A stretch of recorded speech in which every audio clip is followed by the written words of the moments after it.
Boa noite, Patrícia.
Mas as nossas técnicas rudimentares.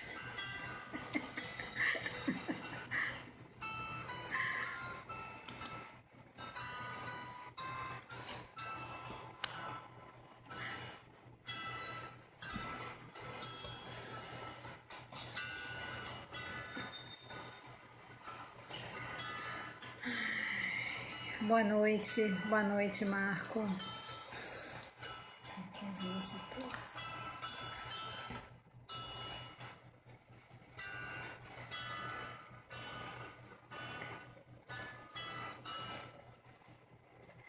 Boa noite, tô vendo por aqui pelo computador também. Boa noite, Matheus. Boa noite, Gilza. Legal.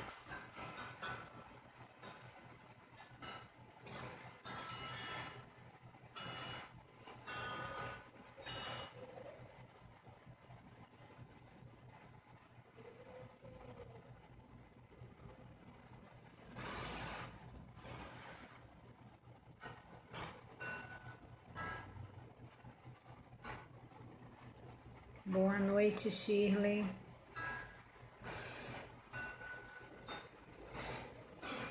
Vocês estão me ouvindo bem? Eu tenho sempre um pouco de preocupação com essa questão do som. Deixa eu puxar a mesa um pouquinho para cá. Acho que fica melhor. Ah, que bom, Shirley, obrigada.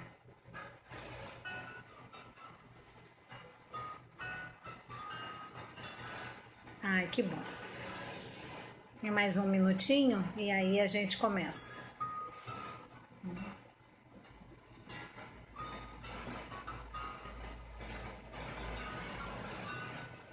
Ótimo.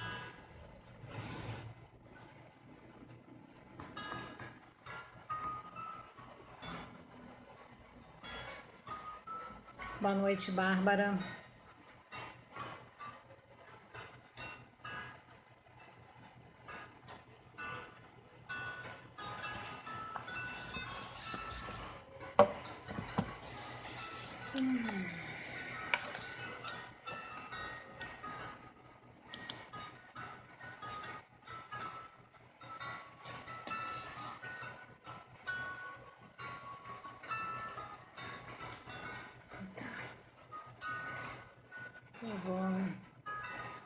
Boa noite, Hércules.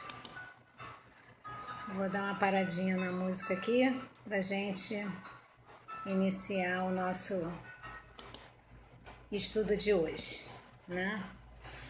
Bom, começar com a nossa página, né, do livro Conduta Espírita, né, ditado pelo André Luiz, Avaldo Vieira. É a lição número 32, perante a natureza. De alma agradecida e serena, abençoar a natureza que o acalenta, protegendo quanto possível todos os seres e todas as coisas na região em que respire. A natureza consubstancia o santuário em que a sabedoria de Deus se torna visível. Preservar a natureza das fontes e a fertilidade do solo. Campo ajudado, pão garantido. Cooperar espontaneamente na ampliação de pomares, tanto quanto auxiliar a arborização e o reflorestamento. A vida vegetal é moldura protetora da vida humana. Prevenir-se contra a destruição e o esbanjamento das riquezas da terra e explorações abusivas, quais sejam a queima dos campos, o abate desordenado das árvores generosas e o explosivo na pesca. O respeito à criação constitui simples dever. Utilizar o tesouro das plantas e das flores na ornamentação de ordem geral, movimentando a irrigação e a adubagem na preservação que lhes é necessária. O auxílio ao vegetal exprime gratidão naquele que lhe recebe os serviços. Eximir-se de reter improdutivamente qualquer extensão de terra sem cultivo ou sem aplicação para fins elevados. O desprezo deliberado pelos recursos do solo significa a malversação dos favores do Pai. Aplicar as forças naturais como auxiliares terapêuticos na cura das variadas doenças, principalmente o magnetismo puro do campo e das praias, o ar livre e as águas medicinais. Toda a farmacopeia vem dos reservatórios da natureza. Furtar-se de mercadejar criminosamente com os recursos da natureza encontrados nas faixas de terra pelas quais se responsabilize. O mordomo será sempre chamado a contas, pois somos cooperadores de Deus. Isso está em Paulo, na primeira carta aos Coríntios, capítulo 3, versículo 9. A primeira vez que esse livro foi editado foi em 1960, né? E já por essa época, André Luiz nos manda essa mensagem, né, para que nós possamos ter mais atenção, né, às nossas responsabilidades com a natureza que Deus tão generosamente nos ofertou. Então vamos agora fechar os nossos olhos, relaxar, prestar atenção na nossa respiração por um instante e agradecer a Deus nosso Pai, Jesus nosso Mestre, bondosos amigos espirituais, mentores da casa de Mestre Saint Germain, Grupo Espírita Saint Germain, que estão conosco nessa noite acompanhando o nosso estudo. Que possamos receber da espiritualidade amiga todo o auxílio necessário para que o estudo dessa noite possa transcorrer na profunda paz. E que ao final desta noite, quando encerrarmos esse estudo, possamos sair com melhores reflexões e com a consciência melhor diante de tudo aquilo que fazemos com o planeta maravilhoso que o Pai nos ofertou. Abençoa os nossos propósitos no bem e ser conosco agora e sempre é o que te pedimos. Que assim seja. Bom, inicialmente eu quero agradecer mais uma vez a essa casa que eu gosto muito, pelo convite, né, de fazer essa palestra online. Eu quero deixar claro que é sempre um desafio para mim, eu uso rede social já há bastante tempo, mas para mim é um desafio essa questão das lives ainda, né? Alguns aplicativos de estudo, enfim, estamos todos em fase de adaptação no modo hard, né? Então, se eu falhar em alguma coisa ou eu ficar um pouco envergonhada, vocês, por favor, me perdoem, porque realmente é uma sensação muito estranha não olhar o rosto de vocês, sabe? No início, quando a gente começa a fazer esse trabalho, a gente sempre tem dificuldade de olhar no rosto das pessoas. Então agora a gente tem dificuldade de não olhar, porque a gente não consegue perceber a reação que de fato a gente está causando com o nosso discurso. Então hoje nós recebemos o convite para falar sobre o meio ambiente e a conduta espírita. Então, inicialmente, a gente vai conversar um pouco sobre essa questão do meio ambiente e ao ponto que nós chegamos até agora para que nós possamos, de fato, aproveitar esse momento que nós estamos vivendo e fazer algumas boas reflexões, né? Então, o meio ambiente ele é um sistema formado por elementos naturais e elementos artificiais que podem ser modificados pelo homem, né? Eles interagem entre si e fazem parte de toda uma estrutura, né, que acompanha o nosso tempo. Então, nós temos aquelas estruturas ainda do passado, do presente e algumas questões que já estão sendo modificadas pensando em futuro. Trata-se do meio que condiciona a forma de vida da sociedade e inclui os valores naturais, sociais e culturais que existem num determinado local, em um determinado momento. E nós fomos abençoados com esse planeta maravilhoso. Eu encontrei esse textinho, esse parágrafo especial na internet e eu achei ele maravilhoso. Ele é localizado na órbita ideal, entre a órbita de Vênus e a órbita de Marte, para sustentar a nossa vida. Se fosse mais próximo do Sol, ficaria muito quente. Se fosse mais longe, seria muito frio. E assim forma um ecossistema único e finito, imerso no vento solar, bombardeado por partículas do espaço e irradiado pela luz solar. possui ainda um campo magnético que o defende de partículas de alta velocidade vindas do Sol e do cosmos.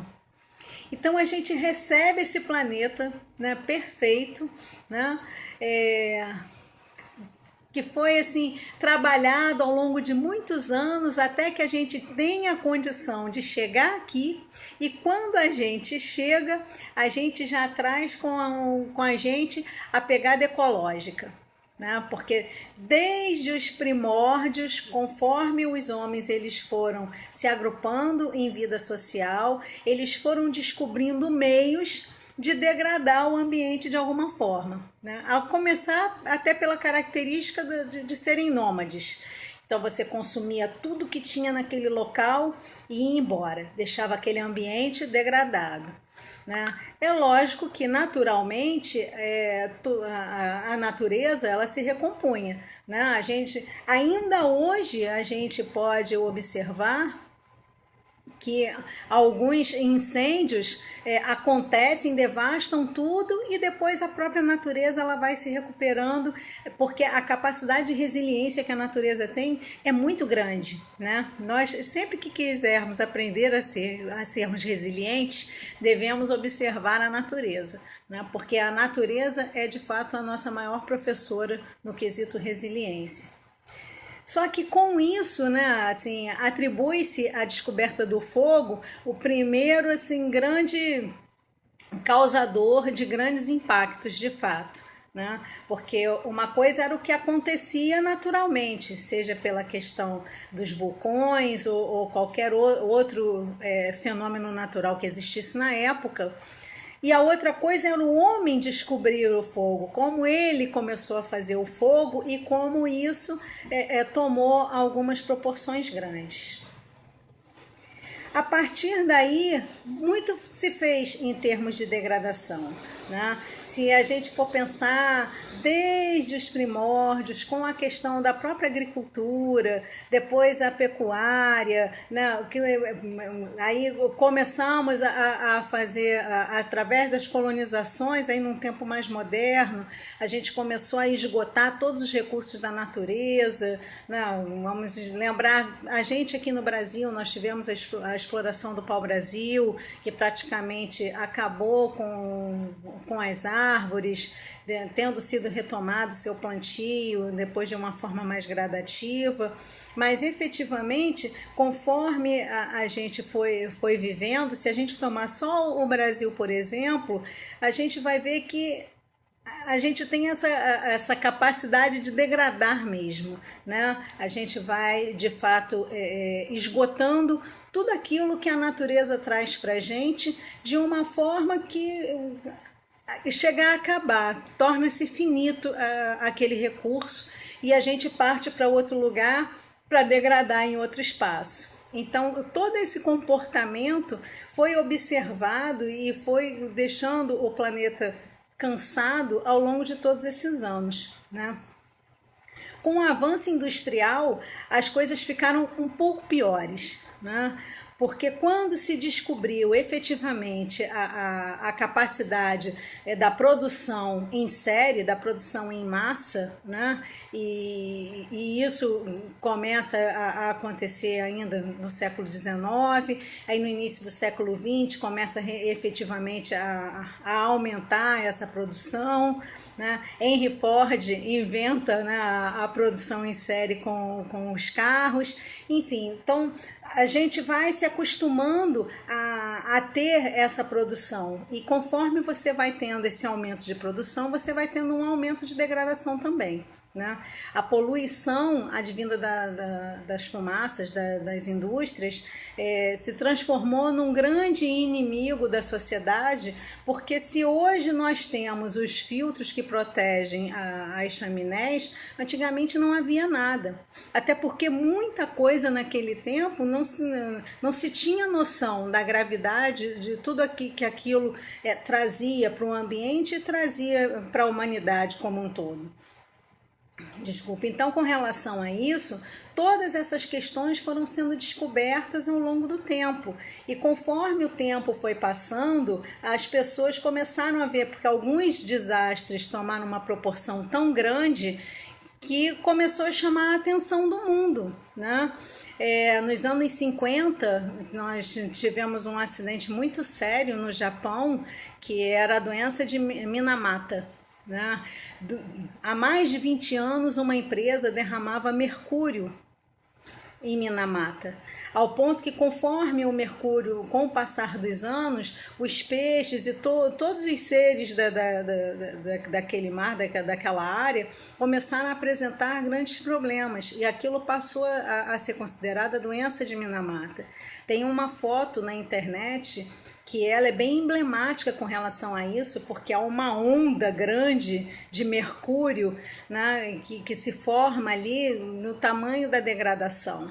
Então, isso nos anos 50, não se tinha noção, de fato, do malefício que determinadas coisas causavam.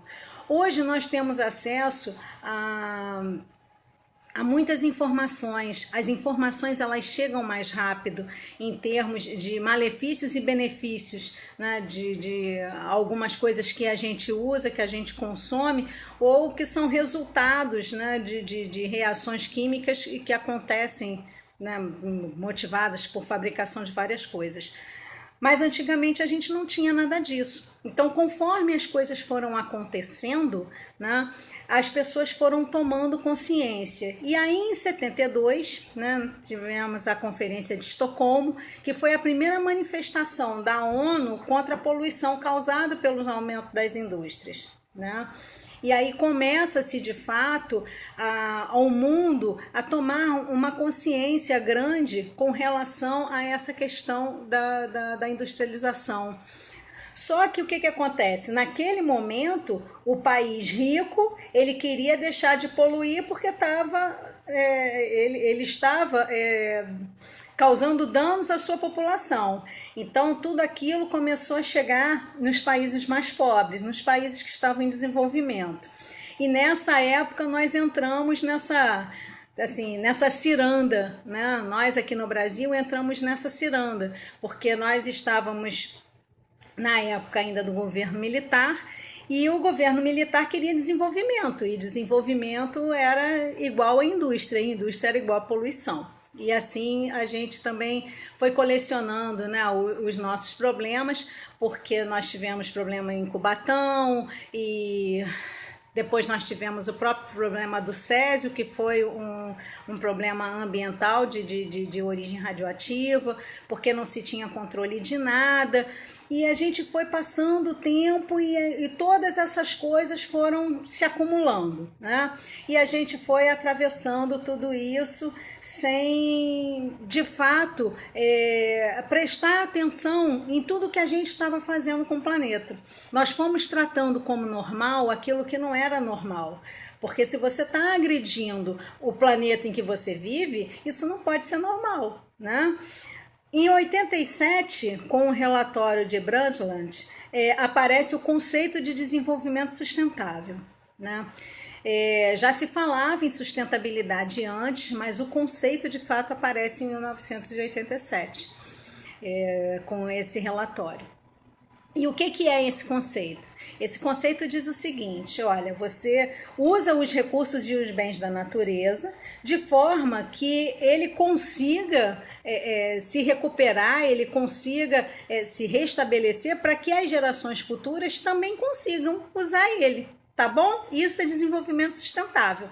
Tá. Só que, aliada a esse conceito, a gente precisa ter um comportamento sustentável, que é o que a gente não tem. É o que a gente precisa desenvolver, né?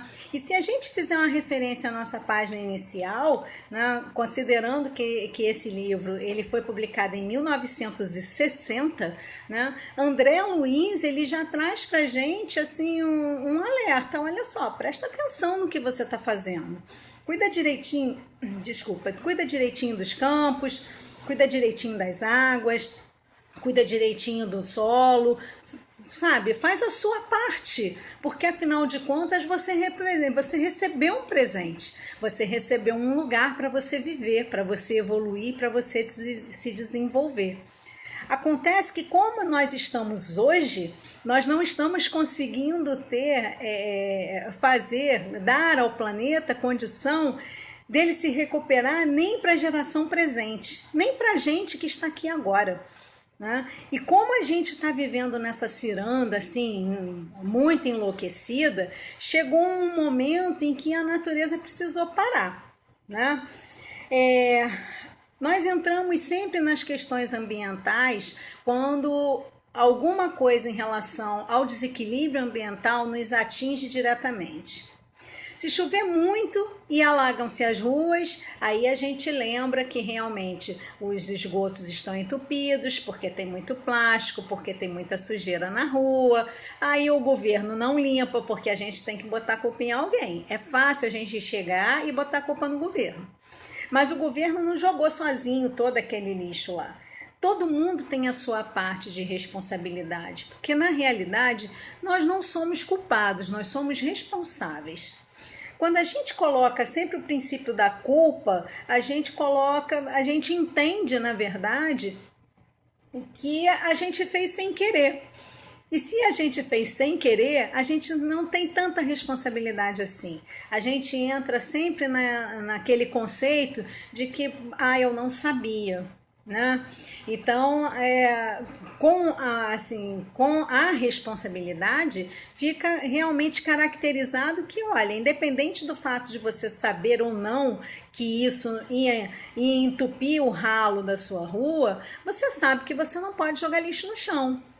Você sabe que você tem um horário para colocar o seu resíduo na rua, para a coleta vir buscar e levar o seu resíduo embora. Então, o nosso comportamento diz muito em relação a tudo que acontece no meio social em que a gente vive. Nós somos responsáveis. Né? Então, quando alaga a rua, quando a gente sofre com a qualidade da água, né? No início do ano nós tivemos um problema sério no nosso abastecimento de água. Mas por que isso acontece? Né? O rio Guandu é um rio de descarga orgânica muito grande. Não se faz ideia do que aparece naquele rio. Né? A estação de tratamento de água, ela não tem condições de tratar, muitas vezes, tudo que vem carreado naquelas águas. Então, a gente não pode somente responsabilizar a empresa que faz o tratamento da água. Tem outras questões que são inerentes a essa questão dessa qualidade. Né? Nós devemos lembrar que a gente recebe a água e a gente devolve a água para o meio ambiente. De uma forma ou de outra, a gente contribui para esse ciclo, ele está de fato sempre se movimentando. Então, se nós somos responsáveis por isso, mais uma vez, a gente precisa ter cuidado quando a gente recebe a água e quando a gente devolve ela para o meio ambiente. Né? Isso é uma questão muito, muito importante. Então, isso são assim, exemplos simples de situações que nos afligem, não é? Fazem parte do nosso cotidiano, a gente consegue visualizar bem que são assim pequenos impactos que se transformam às vezes, né, em grandes proporções, em grandes problemas que a gente tem. Né? Não vamos nem colocar as questões das árvores que caem e tal, não sei o quê, porque aí a gente entra num outro processo. Mas, de qualquer forma, nas áreas que seriam consideradas naturais, nós temos aqui, pelo menos nos grandes centros, uma boa parte com intervenção humana. E uma intervenção mal feita pode, de fato, gerar um problema muito grave. Com tudo isso, né, chegamos em 2019 com uma pegada ecológica absurda. Né? Perdoem o meu inglês porque ele não é bom, já estou avisando, né? Mas existe uma ONG, a Global Footprint Network, vocês já viram que é ruim mesmo, né? Que calcula uma data desde 1986. O que é essa data? É o dia da sobrecarga da Terra. O dia da sobrecarga da Terra quer dizer o seguinte: olha, seres humanos desse planeta azul, vocês já consumiram tudo o que o planeta podia dar e agora vocês estão com o planeta no vermelho. Ou seja, vocês gastaram por conta todos os recursos naturais. Em 1986, que foi quando essa ONG efetivamente começou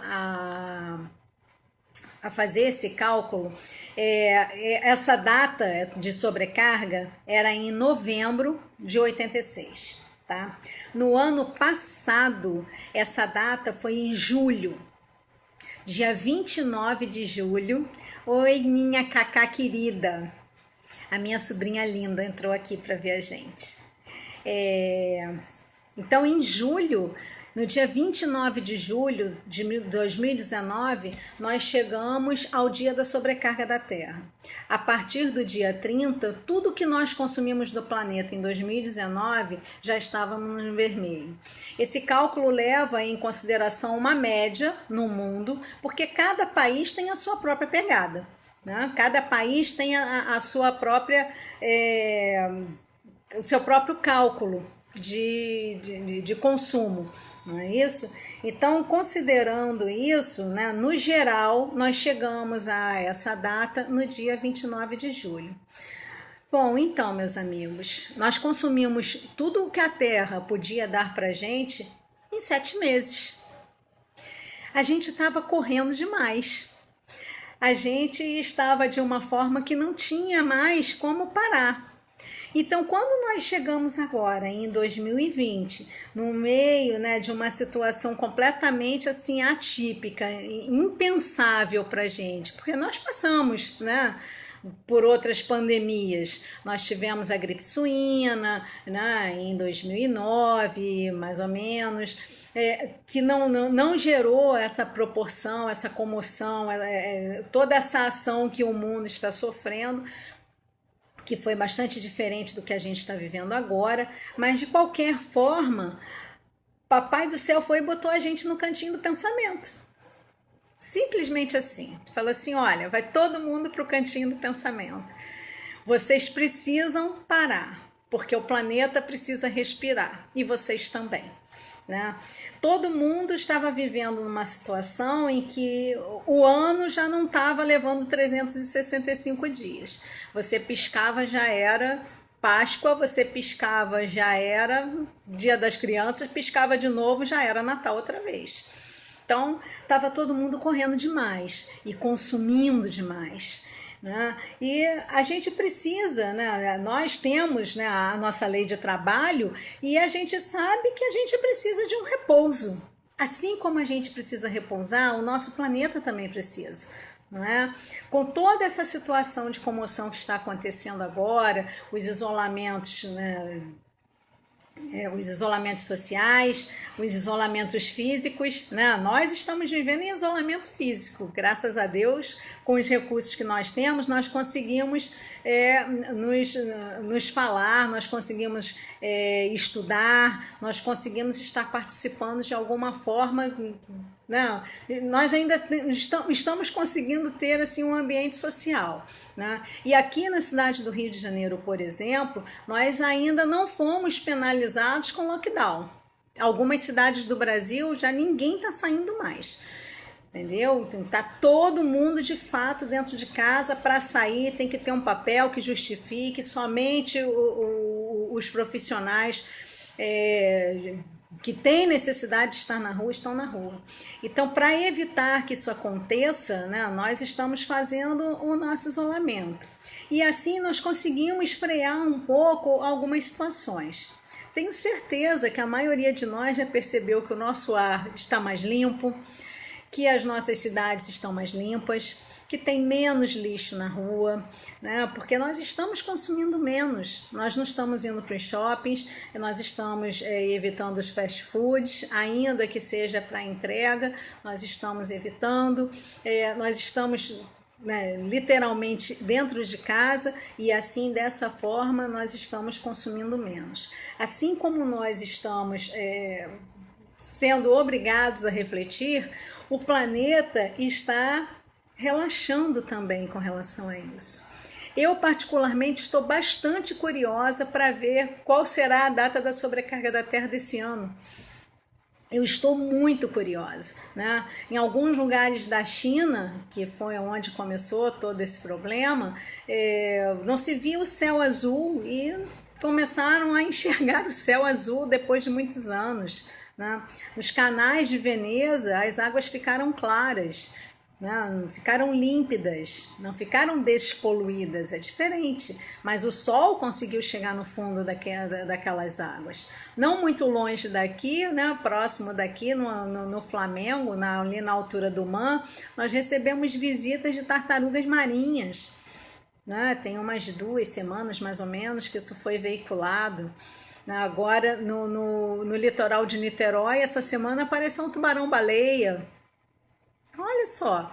Então, o que é isso? Isso é um reflexo. A natureza está respirando, né? Os animais estão tendo condição de poder passear dentro do seu habitat natural. Eles não estão invadindo a área dos seres humanos em alguns lugares. Porque em alguns lugares em que eles invadem, na verdade, nós chegamos lá primeiro e tiramos o espaço que era deles. Então, todas essas questões vêm de um comportamento que nós adotamos que é extremamente agressivo, que vai completamente contra ao que veio aqui na nossa página inicial, a todo esse cuidado que a gente precisa ter, porque, afinal de contas, esse planeta nos foi dado para que aqui nós tivéssemos o nosso caminho de evolução. É aqui que os nossos espíritos receberam esses corpos para poderem ter os seus aprendizados. Então não podemos destruir tanto. Né? Nós temos, se nós vamos degradar alguma coisa, nós temos a obrigação de recolocar no lugar, independente do fato disso estar previsto em lei. Se eu estrago uma coisa, eu tenho que consertar. Ou eu tenho que, pelo menos, dar condição de que alguém conserte. Né? Porque se eu não tiver um espaço para eu poder progredir, para eu poder crescer, para eu poder aprender, como é que vai ser isso? Né? Então, esse momento ele é muito importante para que também a gente possa refletir sobre o nosso comportamento diante do nosso planeta, diante da nossa cidade. Todas as modificações começam conosco. Tudo muda a partir da gente. A nossa mudança sensibiliza a mudança do outro. Eu não posso esperar o outro mudar para eu mudar. Né?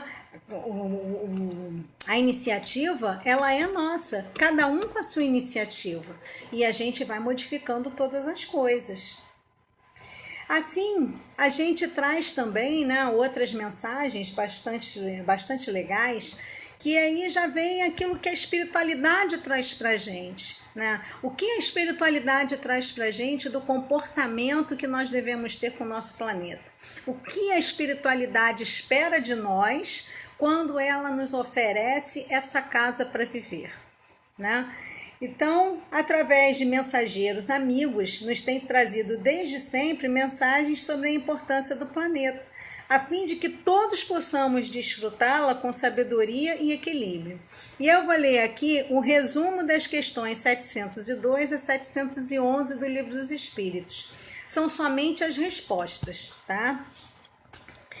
O instinto de conservação é uma lei natural e foi dada a todos os seres vivos, seja qual for o grau de inteligência.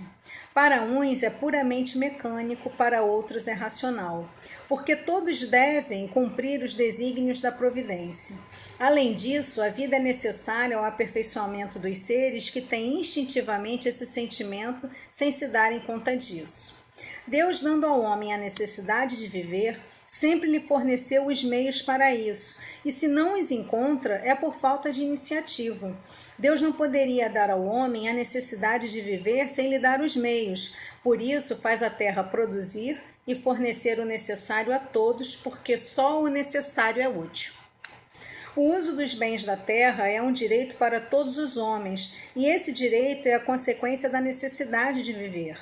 Deus não pode impor um dever sem dar o meio de satisfazê-lo.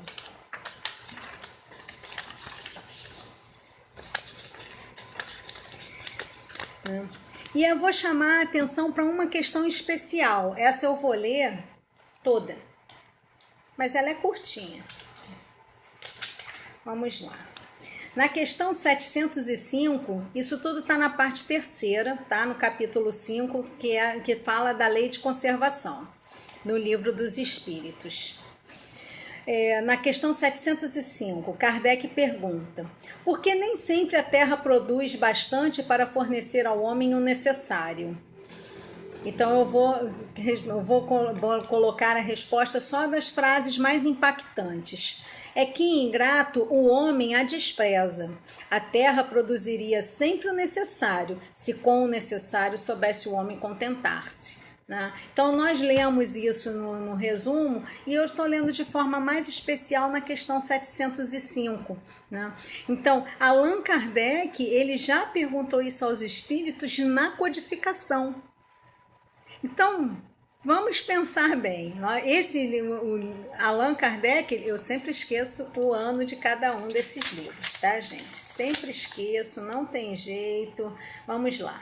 Livro dos Espíritos, 18 de abril de 1857. Imagina o nível de degradação que existia em 1857. Porque eu sempre tenho essa imaginação. Sempre que eu falo sobre esse assunto, me vem essa imaginação. Porque quando eu penso em degradação, eu penso na degradação de agora. Eu penso em Brumadinho, eu penso no Rio Doce, eu penso nos incêndios da Austrália, eu penso nos incêndios criminosos da Amazônia, eu penso no desmatamento, né? Eu penso em estradas que se abrem assim a esmo, eu penso em florestas que querem destruir aqui na cidade do Rio de Janeiro. Nós temos um remanescente de Mata Atlântica que querem derrubar para construir o autódromo, tendo espaço para fazer isso sem destruir a floresta. Né?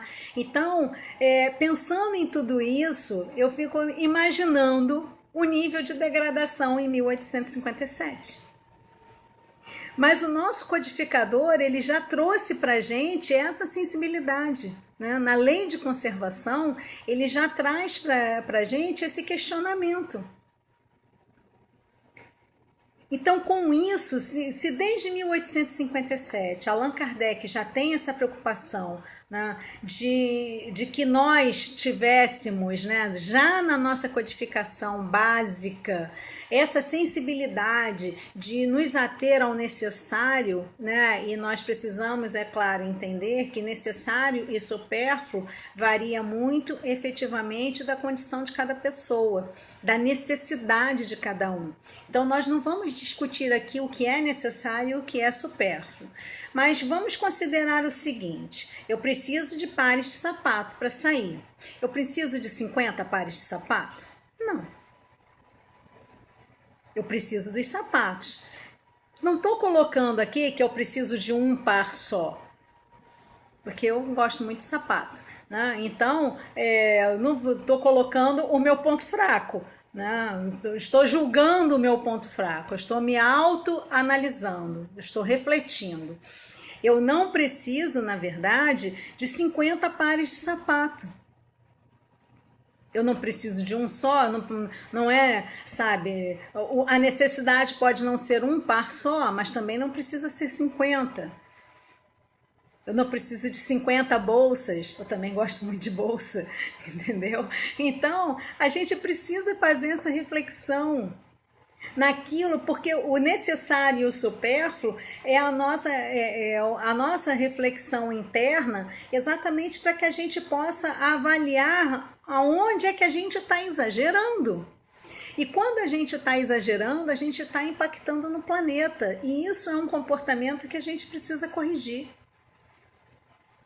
Porque se eu estou consumindo demais, eu estou alimentando essa máquina de degradação. Boa noite, Odete. Eu estou alimentando essa máquina de degradação. Então a gente precisa fazer uma coisa de uma forma racional. A gente não pode simplesmente culpar, né, responsabilizar o boi no campo, né, por causa da descarga de metano. Eu acho que a gente precisa também fazer o nosso dever de casa.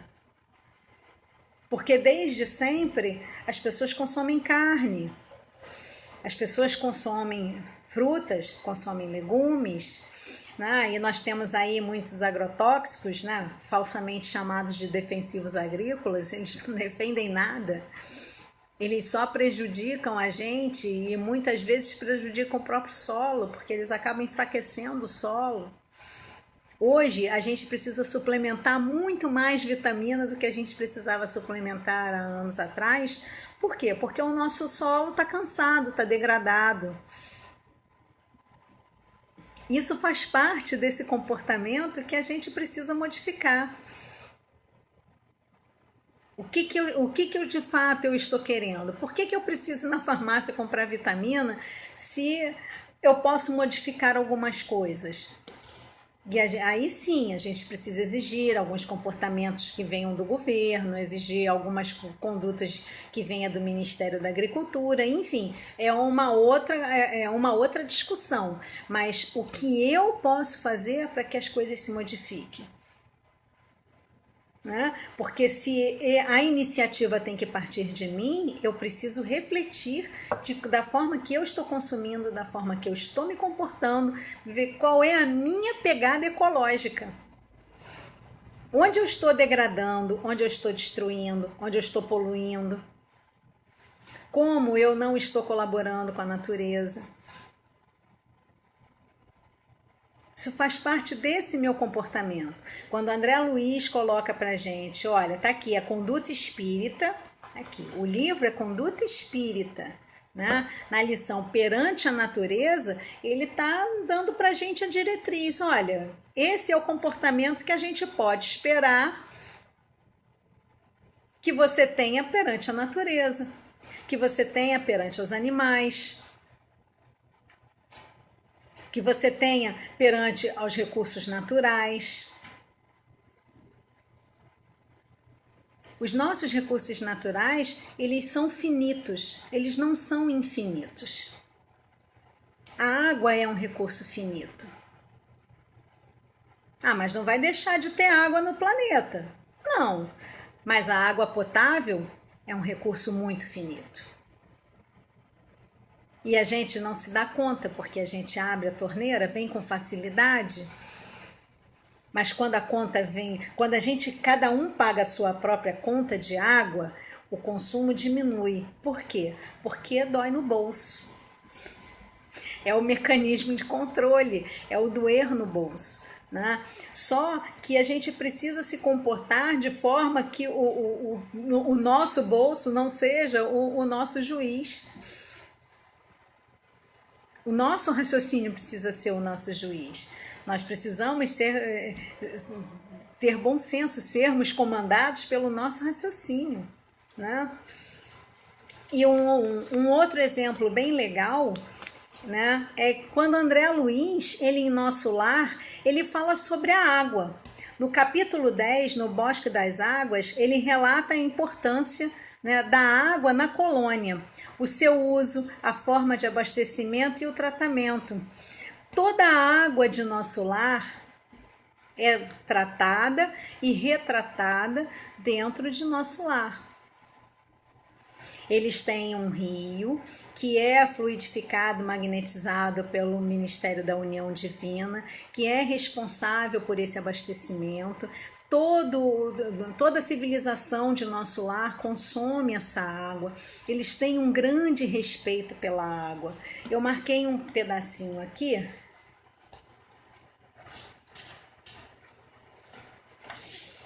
Que é bem legal. Aqui, Lísias, que está com ele, né, nesse passeio, fala assim: na Terra quase ninguém cogita seriamente de conhecer a importância da água. Em Nosso Lar, contudo, outros são os conhecimentos. Nos círculos religiosos do planeta, ensinam que o Senhor criou as águas. Ora, é lógico que todo serviço criado precisa de energias e braços para ser convenientemente mantido. Nesta cidade espiritual, aprendemos a agradecer ao Pai e seus divinos colaboradores semelhante dádiva. Conhecendo-a mais intimamente, sabemos que a água é veículo dos mais poderosos para os fluidos de qualquer natureza. Aqui ela é empregada, sobretudo, como alimento e remédio.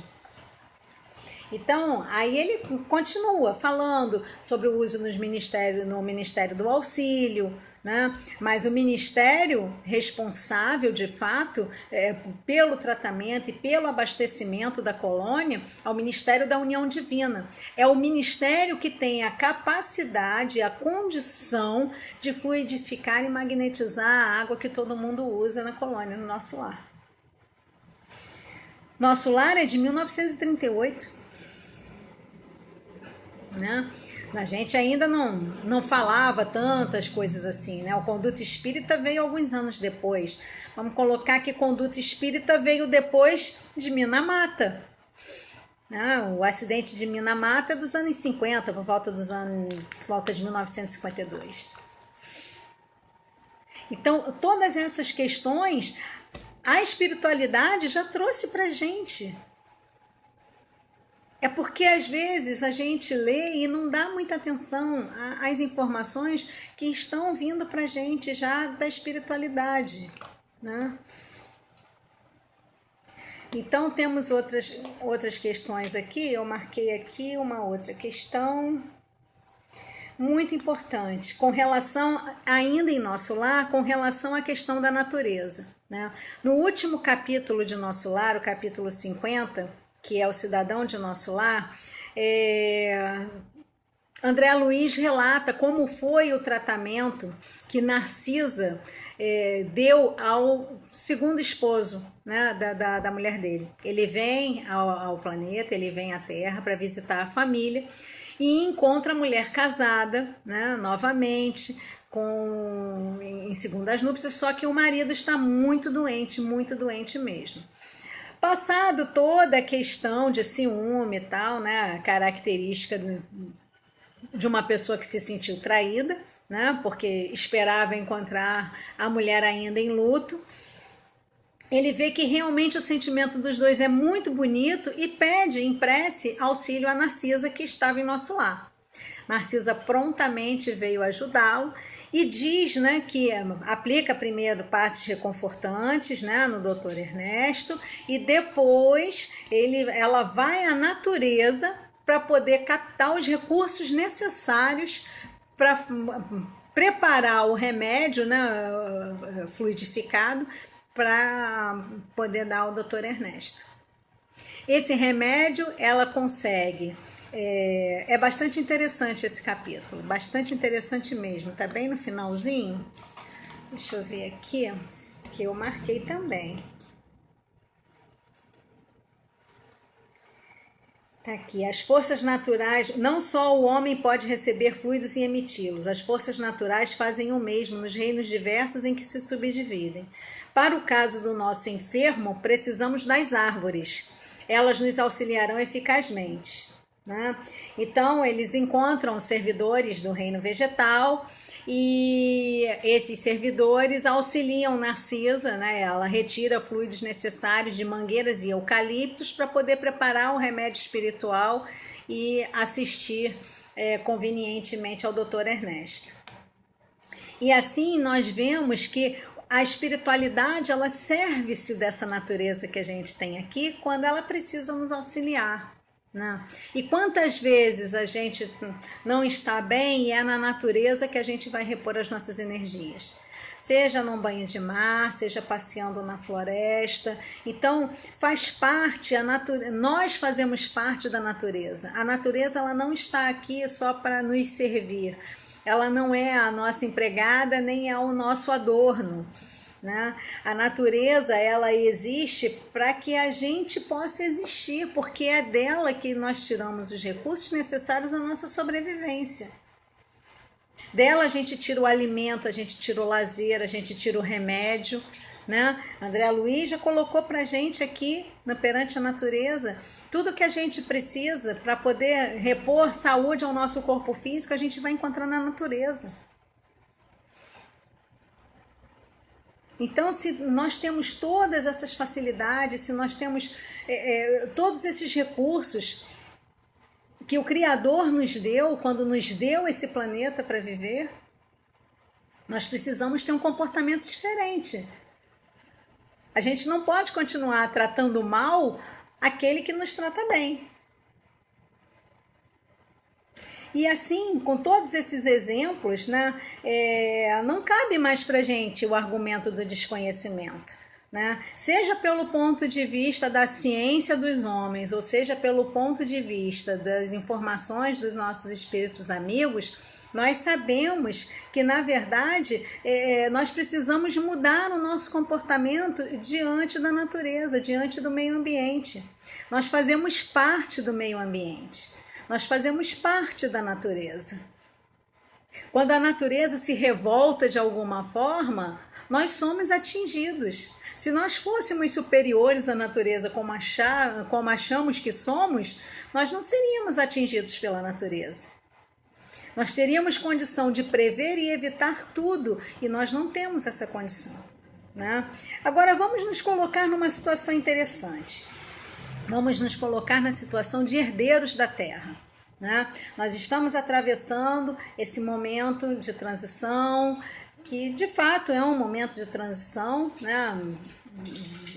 não levando em consideração questão de datas e anos, mas sim, nós estamos atravessando um período de transição. Né? E nesse período de transição, nós estamos saindo desse planeta de provas e expiações e vamos alcançar um mundo de regeneração. Não é isso? Tá. Vamos supor, né, acabou o nosso tempo, nós retornamos à pátria espiritual, fazemos a nossa temporada lá e precisamos voltar. Se tivermos condições de voltar para a Terra, seremos os herdeiros dela, não é isso? Se nós sairmos daqui degradando a natureza, quando nós voltarmos, nós teremos que consertar o que estragamos. Eu, particularmente, quero voltar para um lugar bem bonito. Então, eu me esforço muito para que a minha pegada seja bem pequenininha, para que eu não tenha tanta coisa para consertar quando eu tiver que voltar para cá numa outra etapa da minha vida espiritual. Eu, pelo menos, eu tô tentando fazer parte daquele grupo de espíritos que, quando precisar, né, que vai desencarnar, porque isso é uma lei natural, não tem jeito, né? Mas que quando voltar, quer voltar para o planeta Terra. Eu não quero ser uma exilada do planeta Terra. Né? Eu posso ter condições de ir para um lugar melhor. Isso é uma outra circunstância, é uma outra discussão. Mas se eu tiver condições de voltar num mundo de regeneração, no planeta Terra, na sua fase inicial de regeneração, é para cá que eu quero voltar.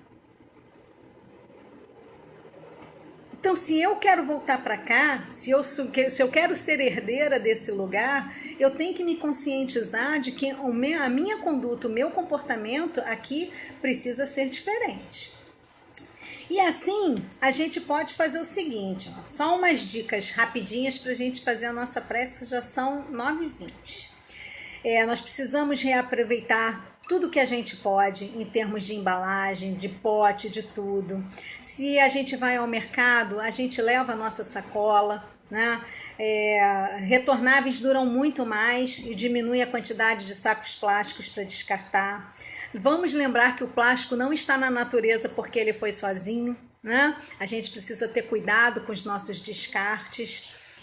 Colaborar com a economia circular é uma outra forma da gente mudar o nosso comportamento. Se você tiver um espacinho, cultiva a sua horta, as suas ervinhas, faz o seu cantinho verde, vai ser bom. Né? A água é muito sagrada, a gente precisa usar com responsabilidade, devolver da melhor forma possível para o meio ambiente. Não fumar, né, é a regra, mas se fumar, não bota sua bituca na natureza não, tá? Dá um jeito de se desfazer dela de uma forma adequada. Uma coisa importantíssima, nós não precisamos de lixeira para as ruas ficarem limpas, tá? Nós precisamos nos acostumar a carregar o lixo que a gente produz conosco para poder descartar no lugar adequado. Incentivar projeto de separação e coleta seletiva na sua empresa, na sua rua, no seu condomínio. Né? Incentivar projetos ambientais, os mais diversos. E assim, nós vamos chegando ao final, eu tive que dar uma corridinha, porque eu tô com medo do Facebook já derrubar a gente. E eu vou fazer a nossa prece. Se tiverem alguma dúvida, quiserem fazer alguma colocação, tá? Coloquem, por favor, nos comentários, que depois eu entro nos comentários e respondo da melhor forma possível, tá bom? Com certeza, Rosane, a natureza está agradecendo muitíssimo. Eu estou muito curiosa para saber, entendeu? Quando será, qual é o dia da data da sobrecarga da Terra desse ano, tá? Então, meus amigos, eu agradeço mais uma vez pela oportunidade que me foi dada. Foi muito bom falar. Eu gosto muito de falar sobre meio ambiente. É a minha praia, eu gosto muito, e colocar isso junto da doutrina espírita é perfeito, né? Então vamos fechar os nossos olhos. Eu que agradeço, Shirley, agradeço muito esse convite. É muito bom participar dessa casa aí. Vamos fechar os nossos olhos, relaxar a nossa respiração, nos acomodarmos nas nossas cadeiras, sentarmos confortavelmente, agradecer a Deus, nosso Pai, a Jesus, nosso Mestre, aos bondosos amigos que estiveram conosco na noite de hoje, a essa espiritualidade amiga que nos ampara e que nos auxilia. Agradecemos pelo estudo e esperamos que essas reflexões possam fazer parte da nossa vida e do nosso coração. Que os nossos propósitos possam ser alcançados e que a paz do Senhor Jesus esteja conosco agora e sempre. Que assim seja. Meus queridos, muitíssimo obrigada mesmo por essa oportunidade. Eu desejo uma excelente noite para todos e até uma próxima oportunidade para a gente conversar um pouquinho mais sobre doutrina espírita, tá bom? Um beijo grande para todo mundo.